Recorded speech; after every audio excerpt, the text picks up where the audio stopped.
We're ready when you are. Good afternoon, everyone. We are Sprout Health. We make learning platforms to promote the wellness of body and mind. Traditional toys have always been loved by kids. For many years, technology has evolved in order to make toys more interactive. Throughout the years, many toys and devices have come out, such as Atari, PlayStation, and tablets. But kids have always loved and will continue to love traditional toys. We at Sproutel have effectively merged this technology with our traditional toys in order to make learning tools that promote the wellness of body and mind. It's 3 a.m. and Nate's mom has to wake her 6-year-old son to measure his blood sugar level. And in the mornings and before meal times, Nate's mom has to measure and weigh the correct amount of food so that she can give him the correct amount of insulin. Nate's mom says the greatest challenge and fear is that there's a fine line between the amount of insulin that keeps Nate alive and the amount of insulin that could kill Nate. And Nate is confused. He doesn't understand why his mom has to wake him up in the morning and pull him away from his toys and from his train tracks. But Nate and his parents are not alone. There's 75,000 children living with diabetes. How can we ease the frustration and fear of parents like Nate? And how can we empower children like Nate so that they can have lifelong lessons to manage their diseases? Meet Jerry the bear. Jerry is not only a companion for Nate, but he also mimics the condition that Nate has, so that Nate has a chance to learn some of the necessary and basic skills that he needs to manage his disease.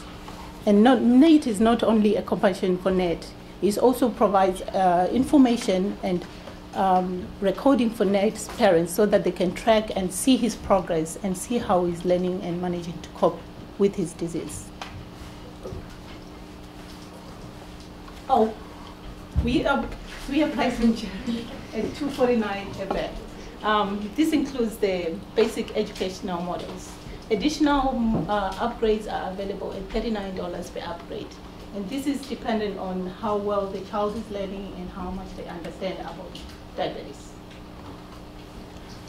So Jerry the bear essentially teaches the kid basic science and basic algebra in an effort to make the kid understand diabetes. So a potential such as this, we thought, could be used to serve an even larger need, a need that has a market size of over $7.5 billion, representing around 30 million children.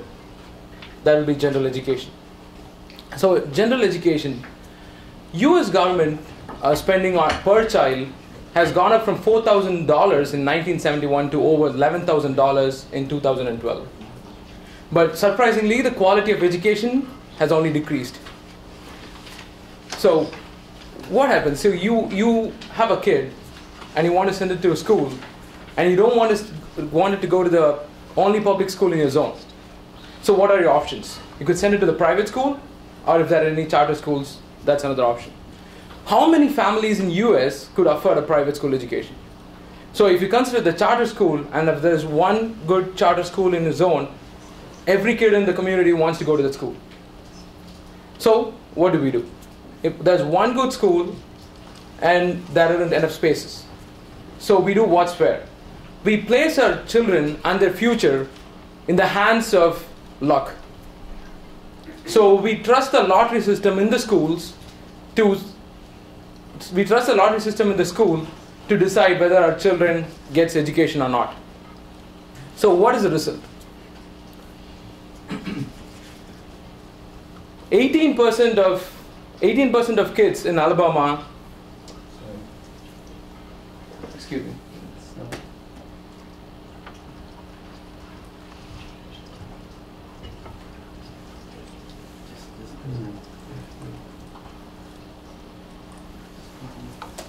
So 18% of 8th graders in Alabama are proficient in math, and in Mississippi only 14%.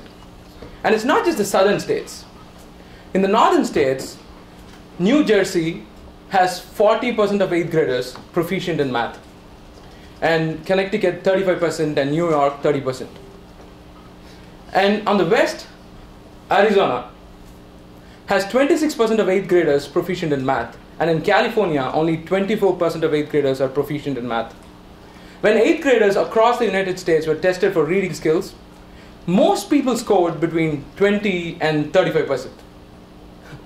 And with the worst score for reading in Washington, D.C., the nation's capital. So, in spite of the increased spending on education, US still ranks 32nd in math proficiency and 17th in reading proficiency. This is well below many other developing countries. Jerry the Bear gives an opportunity to every child, irrespective of their educational constraint, to get good quality basic education. So Jerry the Bear equips the children with basic science and math education, making them prepared for the future and making them more proficient. Jerry the Bear gives a very inexpensive and a fun way of learning. And it also was very flexible. So it's not just the diabetic kids who are alone and isolated. Every kid gets lost at times.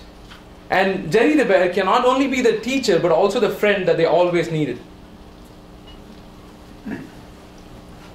Studies shows that kids require face-to-face interaction to learn. Jerry the Bear has a competitive advantage here because it's the only interactive toy in the market. The only direct competitor here is Leapfrog, but our analysis shows that based on learning, easy to buy, and entertaining and durability shows that Jerry the Bear is delivering more value to the kids other than other toys in the market. Next year, American Diabetes Association will have 11 expos in US. We decided to attend 11 expos in large cities in the US and try to introduce Jerry the Bear to them. Based on these cities, we also will send a sales representative to those large cities to introduce Jerry the Bear to them. Online marketing is playing a key role, and most of the sales most likely happen in that area. So online marketing will be so important for us to introduce Jerry the Bear. YouTube and Facebook will be a good targeted market with a reasonable price. We also have two major partners. Build a Bear will help us to introduce Jerry the Bear to the market, and Children with Diabetes is largest online community. In last year, they had more than 5,000 family in their event. And now Indra will talk about financial projection. So this is our 5-year financial projections, and as you can see, the project Sprotel to only become profitable by the 3rd year. We focus on the first 3 years to emphasize on marketing, introducing our product to the market. So as you can see, the ratio as marketing costs in terms of sales is relatively bigger, and so the sales will only bump up after the 3rd year and continue to 4 and 5 years. And also, we projected that Sprotel can increase the sales at the rate of 95% compounded annual growth and reaching 10 million revenue by the 5th year. We also try to value the companies using the market multiple available at the time. So we come up with a $9.8 million Sprotel value by year 5. So in order to reach our goal, we are currently seeking $980,000, and we are planning to use the fund for manufacturing costs, marketing and traveling costs, and also operational costs. Thank you. Any questions?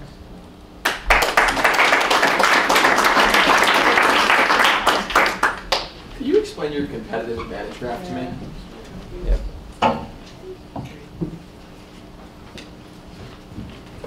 Yeah. Here, based on the interaction that we said about face-to-face interaction that we have, we believe that the value that we'll give to the kids is more than the Leapfrog because of the face-to-face interaction. And easy to buy because it's more than 15 years that Leapfrog is in the market, so they have structure for delivering system they have there in the Amazon and many places that they can sell easily. And durability, we talked about how it can work for kids for the longer time rather than Leapfrog, because Leapfrog is just a small device that they can interact with. This one they will be more interested than other toys. And entertaining again because of the system, because of the application and update that we have for this product. It will entertain more kids than Leapfrog